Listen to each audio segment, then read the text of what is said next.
৩৯তম শ্লোকে ভগবান যোগ বিষয়ে যে সমবুদ্ধির কথা শ্রবণ করার জন্য বলেছিলেন, সেই সমবুদ্ধিকে প্রাপ্ত করার সাধন পরবর্তী শ্লোকে জানাচ্ছেন।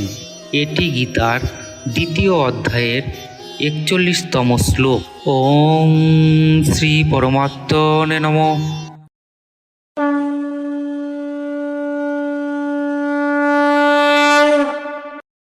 ব্যবসায়াত্মিকা বুদ্ধিরেকেহ কুরুনন্দন, বহু শাখা হেনন্তাশ্চ বুদ্ধ ব্যবসায়িনাম।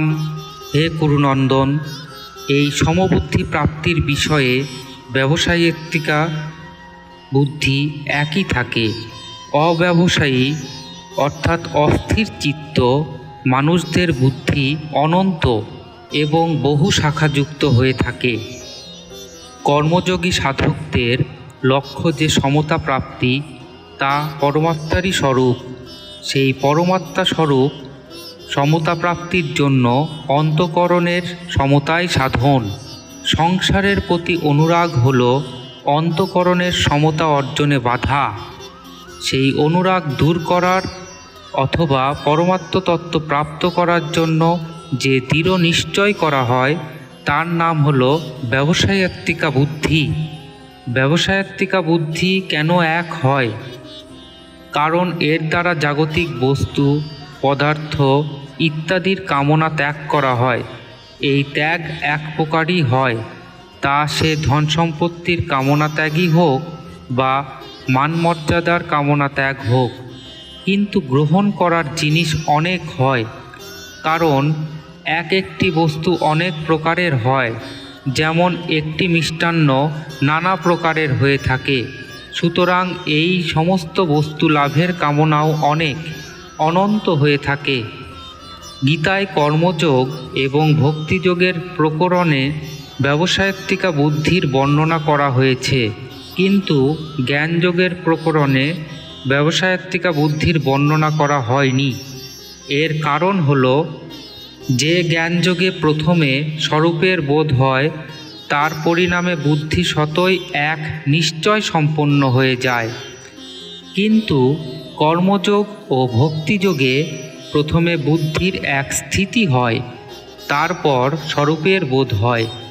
সুতরাং জ্ঞানযোগে জ্ঞানের প্রাধান্য থাকে এবং কর্মযোগ এবং ভক্তিযোগে থাকে এক নিশ্চয়তার প্রাধান্য। তিনি অব্যবসায়ী, যার মধ্যে সকাম ভাব থাকে। যিনি ভোগ এবং সঞ্চয়ে আসক্ত থাকেন, কামনার জন্য এরূপ ব্যক্তির বুদ্ধি বহুগামী হয় এবং বুদ্ধিও অসংখ্য শাখা প্রশাখা যুক্ত হয়। অর্থাৎ এক একটি বুদ্ধি বহু রকম শাখাযুক্ত হয়।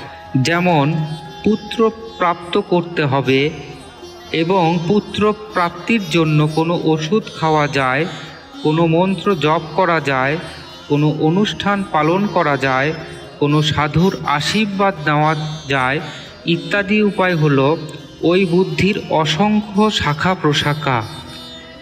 এই রূপী ধন প্রাপ্তি করতে হবে, এটি একটি বুদ্ধি। এবং ধন লাভের আশায় ব্যবসা করতে হবে, চাকরি করতে হবে, চুরি করতে হবে, ডাকাতি করতে হবে, জাল জোচ্চুরি করতে হবে ইত্যাদি হলো ওই বুদ্ধিরই অনন্ত শাখা প্রশাখা। এরূপ মানুষের বুদ্ধিতে পরমাত্ম প্রাপ্তির নিশ্চয়তা থাকে না। পরিশেষে বলা যায়, উদ্দেশ্য প্রকৃতপক্ষে একটিই হয়ে থাকে। যতক্ষণ মানুষের উদ্দেশ্য বা লক্ষ্য এক না হয়, ততক্ষণ তার অনন্ত উদ্দেশ্য থাকে এবং এক একটি উদ্দেশ্যের নানা শাখা প্রশাখা হয়ে থাকে। তার কামনাও অনন্ত হয়ে থাকে এবং এক একটি কামনা পূরণের জন্য তার উপায়ও নানা প্রকার হয়। হরি ওং তৎসৎ।